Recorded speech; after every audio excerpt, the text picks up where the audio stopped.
What's up, boys and girls? Welcome back to another episode of Honda Street Garage. I'm your host, Mark, and today we're going to finally do something a little bit different, take a break from the K-Swap.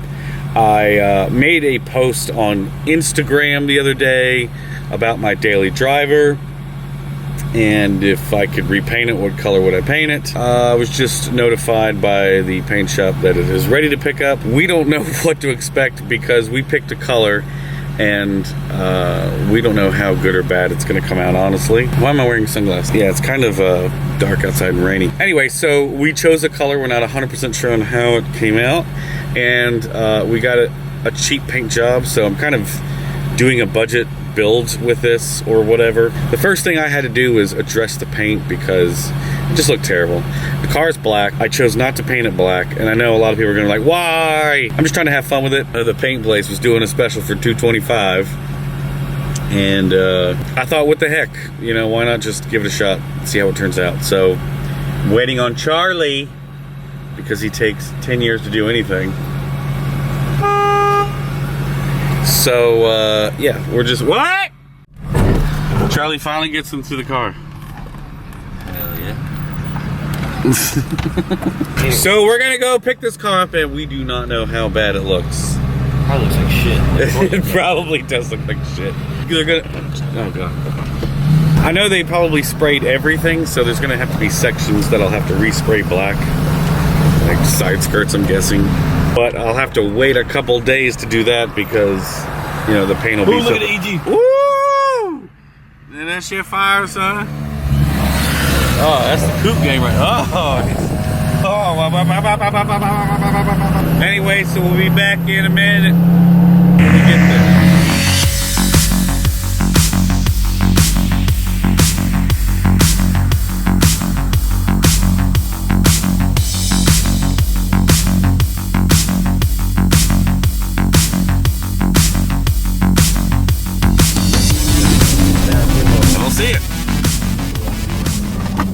Oh, she is Ooh! purple. Okay. Ooh, I fucked. Ooh, shit. She looking pretty good. Man, the dry spray looks way better on you. I tell you what, that dry, dude, the dry spray is on point. We are about 30 feet away. Yeah, but you can see her reflection. You can, that's why I don't like when they paint black, because black doesn't do very well. But, boy, that color is perfect. It's like a little dark. She nailed it. I think she did. Yes. Dude, the dry spray's nowhere near it. Tell you. Oh, they got lifts and everything. Look at they paint the mud flaps. Hell yeah! That's fine. She ain't bad. Hell no.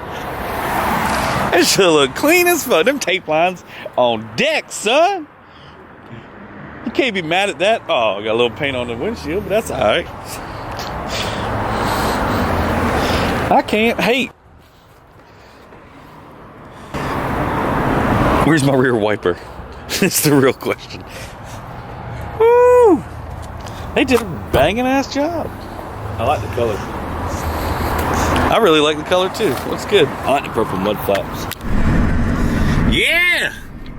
So I just picked out my car, and it actually did a pretty good job. I'm actually quite surprised on how well it turned out. Now, like I said before, the body on this was pretty straight. I mean, you can see now that they painted, it's got, you know, little dings here and there, but no big deal. But they really actually fixed it for the most part, because before the paint had runs and then real bad clear coat peel, of course. I'll see if I can throw up a picture of how it looked before. I chose a color that would be kind of almost black or close to black as possible. So very dark purple. So it should look almost black in pictures. But I really dig it. Well, here it is.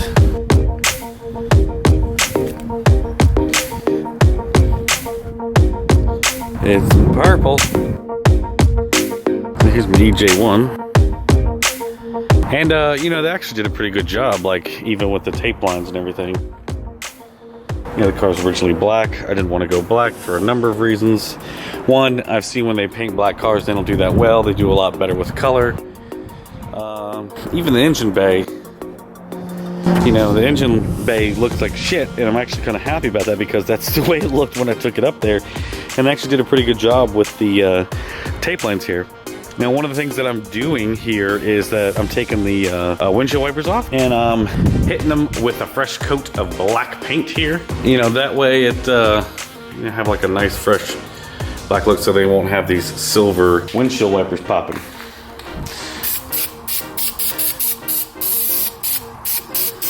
Now, if you do this, if you ever paint your windshield wipers, the trick is to put like a very light coat on it, let it dry,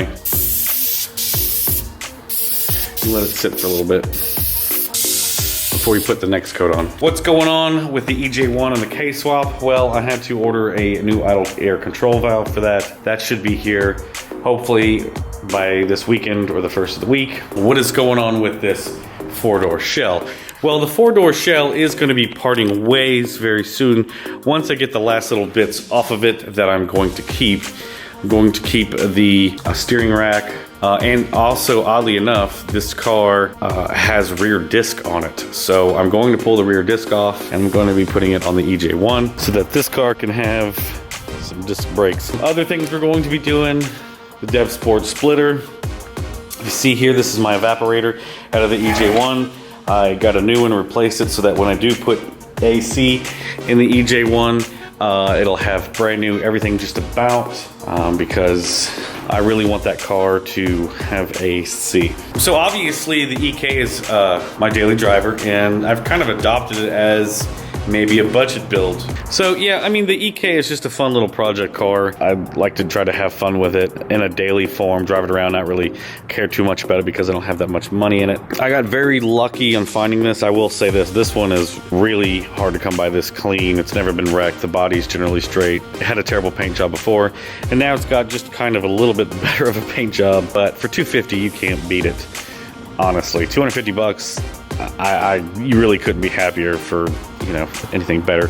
There's no paint runs, there's nothing stupid or crazy, and you know, this will last a good year, maybe. Anyway, the other thing is a few people have sent me messages about the idling issue on the EJ1, and I definitely had seeked out some advice from other people, and they all kind of said the same thing. Make sure that you raise the front to bleed it, and I actually did that. I didn't jack the car up specifically, but I parked it on a very steep hill that's over there where, you know, the car literally, front of the car was sitting up in the air. I did get it bled pretty well, and upon looking at the air idle control valve again, you could tell like it's not moving. It's completely seized up on the inside. I went to the junkyard, but only K20As and A2s, A3s have that style air idle control valve. The K24 ones will not work on it, so yeah, I had to order one. So the question remains, what should I do with this sweet little ride? Got the stock D16Y8 in it with a, you know, automatic transmission, as I said before. Still got power steering and AC, which I'm definitely going to retain on this one. Not going to do anything weird or crazy with tucking the wires or getting rid of anything. I'm going to try to keep it as original as I can if possible. I've thought about just maybe swapping in a manual D-series transmission, or doing a B-swap altogether would be fun. Damn trains. But this thing runs like a top, you know, save the D-series. I'm sure a lot of you probably should think that I should keep this D-series. I'll be honest with you, if it was a Y8, I would definitely keep the D-series because the Y8s are good little motors. Z6s are as well. There's not anything inherently wrong with the Y7s. However, performance-wise, other than putting an EX transmission on these, it's hard to kind of liven them up. Now, I could put a regular intake manifold, say a Z6 or a Y8 intake manifold with regular 240 injectors and maybe a set of headers, and that might actually wake it up, you know, if I OBD1 it and put a little chip on it. I would almost entertain doing a turbo type of thing for the D-series, but at the same time, I don't really know if that's a good idea for daily driver status. Not to say that turbo is inherently a bad thing, but in terms of keeping everything on it as far as the AC and stuff, you know, turbo might be a little too much for this car. But of course, I could always maybe sell it off and do something else. Eventually, we're going to fix this. I need to let this paint cure. Now, the door jambs are obviously black because there's no point to have the door jambs painted. But in all honesty, you almost don't notice it because of the purple color. You know, it could always be repainted black again. But for what it is, I'm actually really happy with it.